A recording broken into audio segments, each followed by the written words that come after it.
what's up? My name's Samuel Leeds. I've become a multi-millionaire by investing in property. I don't know much about lots of things, but I do know a lot when it comes to property, money, finance, debt, mortgages. I meet a lot of people that have no choice. They have to use mortgages. They have to borrow other people's money to buy property. Why? Because they have none. And what I found really interesting is, recently I've been working with high net worth individuals. I've been working with celebrities. I've been working with overseas investors that have got millions of pounds to invest. And they keep saying the same thing. I want to invest cash just because I don't want to die with debt. You've got it completely wrong.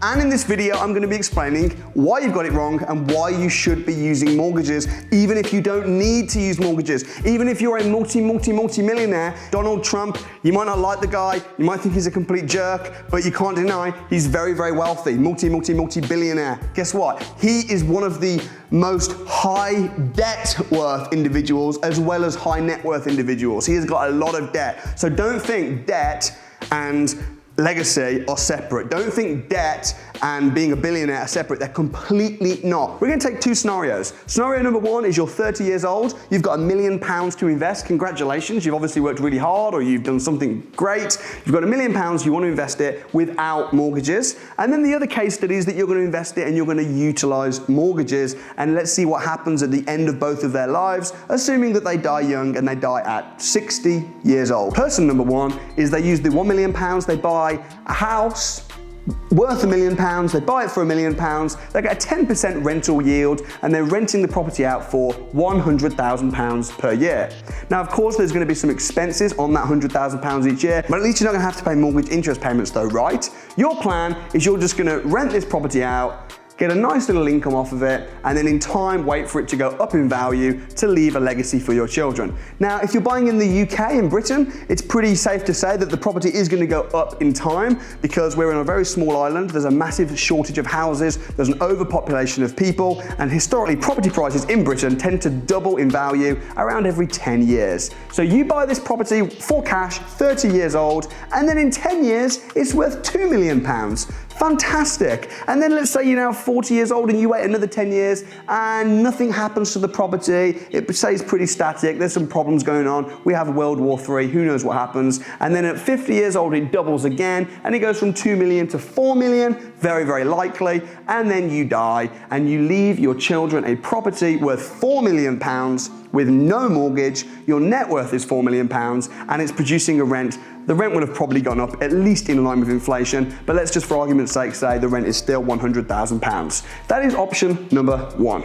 Option number two is that you do the exact same investment, but you use mortgages instead. So in this option, instead of buying one house and paying £1 million, you buy 4 houses that are each worth £1 million each. And you put a deposit of £250,000 down on each property, meaning that you've now got 4 mortgages, and each mortgage is £750,000. You are officially in debt. Although you're in debt, your net worth currently at 30 years old is exactly the same. You are still worth £1 million. Just because you have debt doesn't mean your net worth is any less. It also doesn't mean that your net worth is any more. Owning 4 houses doesn't make you worth any more than owning 1 house because of the mortgages, so you're kind of in the same situation. Now, cash flow we'll look at shortly, but let's just look at what happens when you die at 60 years old, assuming that you have all of this debt. Well, each property will go up in value. Like the other one did, you've now got 4 houses that are each worth £4 million, which means your total portfolio is now worth £16 million. That's the power of leverage, that's the power of debt. But of course, you've now got all of these mortgages and you've left your kids with all of this debt. So what happens? Well, what happens is the debt is just minused off of the total portfolio value. Well, how much is the debt? The debt hasn't gone up anymore. The debt is 750 times 4, meaning your total debt is £3 million. So your net worth, instead of being £4 million, is now £16 million minus £3 million. So your net worth is, in this case, £13 million.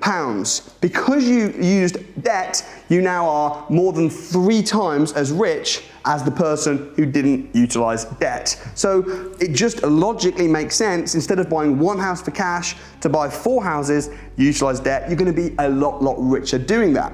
Let's also look at cash flow. One of the reasons people don't want to use mortgages is because they say they don't want to have to pay the interest payments. You are going to be paying interest payments, of course. Let's look at interest only, which I suggest. I do not suggest trying to pay the mortgages off at all.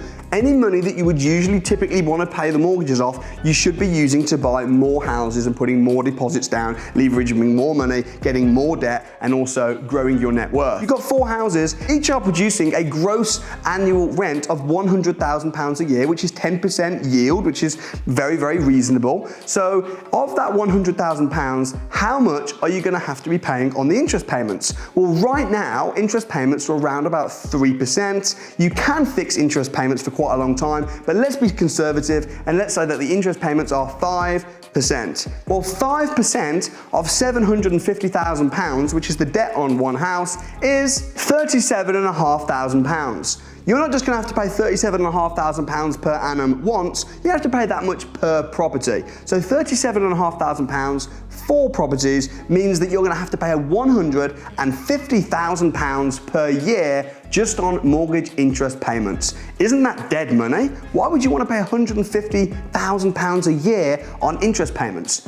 Because the mortgages have meant that you can now have 4 properties, which means instead of having a rent roll of £100,000 a year, you've got a rent roll of £400,000 a year. So that £150,000 is not going to be paid by you, it's going to be paid by your tenants, meaning that instead of making £100,000 a year rent roll, you're making £250,000 a year cash flow from the property, which means not only have you got a portfolio and your net worth is more than 3 times as much, but your cash flow each year is also 2.5 times as much. So in every which possible way and angle you look at this, you are going to be richer, you're going to leave a better legacy for your kids, and you're going to be much more likely to become a billionaire by using debt. So my conclusion is, if you have the money and you're fortunate enough to buy properties for cash, don't buy properties for cash. Still use mortgages, still get into debt. Just make sure you're buying the right kind of houses that are giving you the maximum cash flow as possible.